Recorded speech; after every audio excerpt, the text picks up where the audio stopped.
Olá pessoal, tudo bem? O meu nome é Jaqueline e eu sou a professora que irá acompanhar vocês nas aulas de restauração.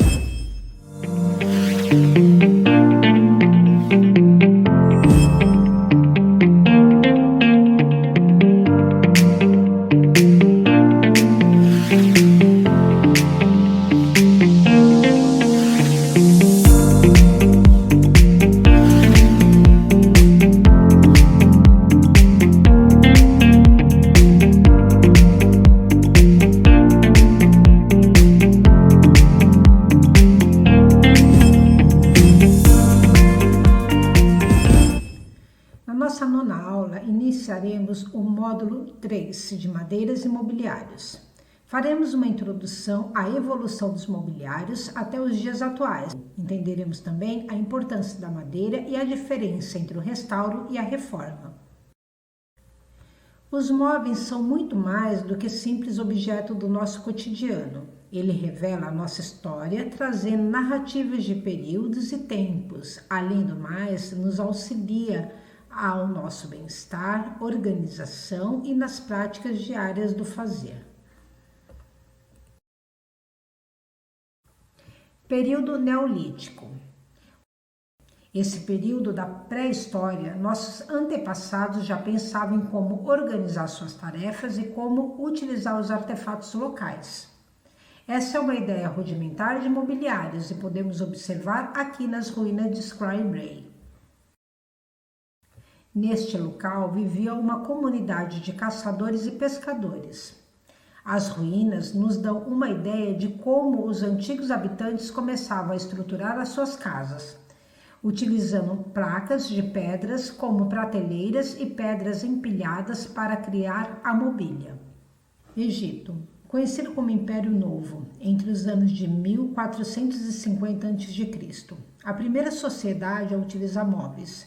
Foi o Egito que já utilizava grande parte dos modelos de mobiliários conhecidos atualmente, como bancos, cadeiras, camas e mesas. Existem poucos registros sobre o mobiliário grego, porém o móvel grego era adaptado às dimensões humanas e tinha uma influência da cultura humanista e do desenvolvimento das artes gregas.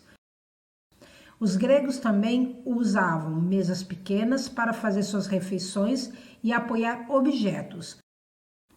Roma. O mobiliário romano é derivado do móvel grego, mais suntuosos e continham materiais nobres como o bronze e o mármore. Possuem grande variedade de tipos de mobílias, dividida entre o uso comum e o uso cerimonial. Os romanos desenvolveram alguns modelos, com uma cadeira semicircular e as mesas pequenas com os 3 pés, usadas para refeições. O vocabulário decorativo do mobiliário inclui as características como pés com forma de patas de leão e outras figuras mitológicas que ornamentavam as pernas das mesas. Entre os móveis de assento, o lectus era um dos mais importantes, presente na maioria das casas romanas. Suas funções eram variadas, para descanso, fazer refeições, conversar. Utilizado como assento e repouso, sobretudo em cerimônias e banquetes. Era confeccionado em madeira, tinha uma cabeceira ornamentada com motivos decorativos em bronze. 3 estilos marcaram a Idade Média, entre os séculos V e o século XV. O móvel medieval, o estilo românico e o estilo gótico. Renascimento, 1500 a 1600. A casa deixa de ser concebida apenas como uma habitação, adquirindo sentido de residência. Móveis tornam-se parte de interiores. O móvel do Renascimento possui um claro sentido arquitetônico, sendo semelhante aos edifícios da época. Algumas peças parecem miniaturas da arquitetura. A cassone era um tipo de arca, geralmente usada como presente de casamento com enxoval. Era um móvel bastante trabalhado e ornamentado com entalhes, cenas pintadas com temas ligados à antiguidade clássica ou à mitologia grega. Barroco. De um lado, o luxo dos embutidos e dos dourados, e do outro, a austeridade das peças de interiores e da decoração, que lembram ainda o período medieval. Um modelo bastante familiar surgiu nessa época, o sofá. Rococó. O estilo Luís XV, como também é conhecido, foi responsável por uma transformação no mobiliário. O rococó correspondia aos padrões da etiqueta e do comportamento da corte. Uma das técnicas decorativas muito adotada durante o período do rococó foi a machetaria, presente em grande parte dos móveis. Demonstrava a habilidade e o conhecimento dos artesãos e o valor do mobiliário naquela época. Estilo Luís XVI. Surgiu na França. Aqui o estilo rococó perde a força. Luís XVI traz no seu mobiliário vários elementos opostos, criando assim uma estética muito própria. Porém, mantém na tipologia a mesma variedade de peças do período anterior. Neoclassicismo, período de 1800 a 1900. Foi uma influência cultural onde buscava uma revalorização dos princípios da arte clássica como fonte de inspiração. No mobiliário havia influências pela arte grega, romana, renascentista e barroca.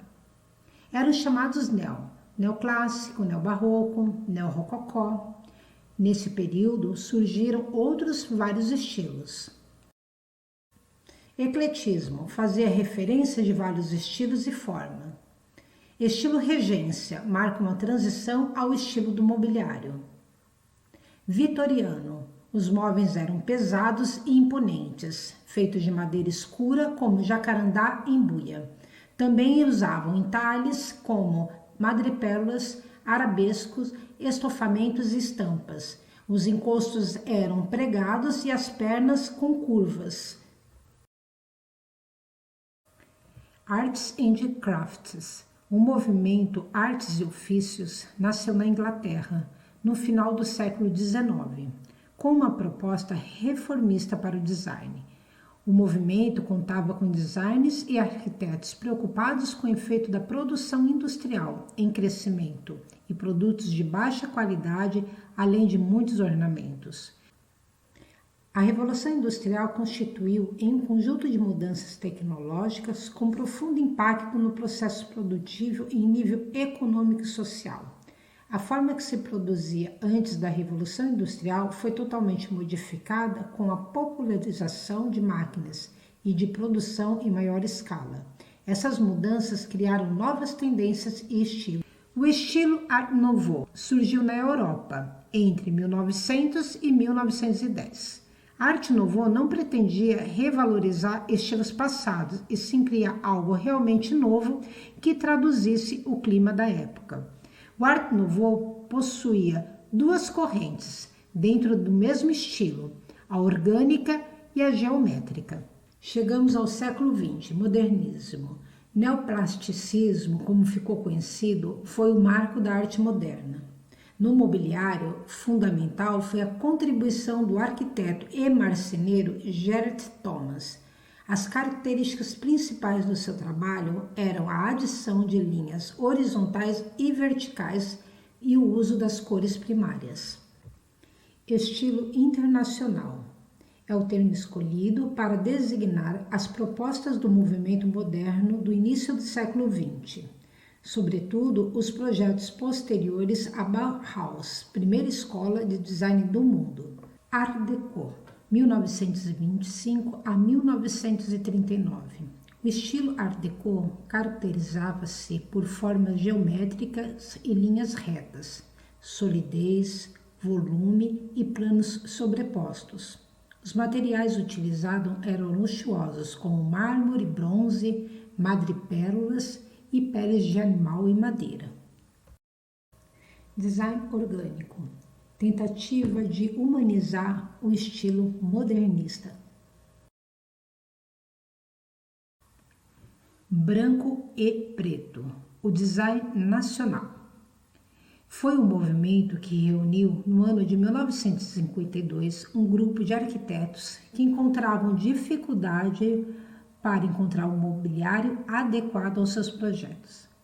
Os materiais usados eram jacarandá da Bahia, caviúva, pau-marfim, associado ao mármore. Exploravam também desenhos e tecidos. As peças eram executadas artesanalmente e em pequena quantidade, com excelente acabamento. Pós-moderno. O radical design italiano surgiu em meados de 1960. A estética universal do modernismo foi rejeitada. Em seu lugar, a utilização dos símbolos criou uma linguagem feita de códigos, metáforas e várias referências. Pop design. Nova linguagem e estética, apropriou-se das imagens e ícones e símbolos da época, assim como criou um repertório a partir da arte ingênua e popular, encontrada nas feiras e nos parques de diversão. Estilo contemporâneo. É herdeiro de vários estilos e faz hoje o uso de uma variedade de materiais para a criação de novos mobiliários. É comum o uso de plásticos, madeiras naturais e sintéticas, cimento, metal, aço, vidro e formas geométricas. Qual a diferença entre restauro e reforma? Vale a pena lembrar o que é restauração. Restaurar se refere à ação de consertar ou reparar algo que ficou desgastado com o tempo. Para os móveis, esse processo é aplicado para que volte aos seus aspectos originais. A restauração é muito usada em móveis antigos, com estilo de época ou que tem alguma importância de cunho histórico. A restauração tem o compromisso de manter a originalidade. Ela realiza alterações mínimas apenas quando necessário, enquanto a reforma dá a liberdade de fazer qualquer mudança. Na reforma, o resultado pode ser algo totalmente original.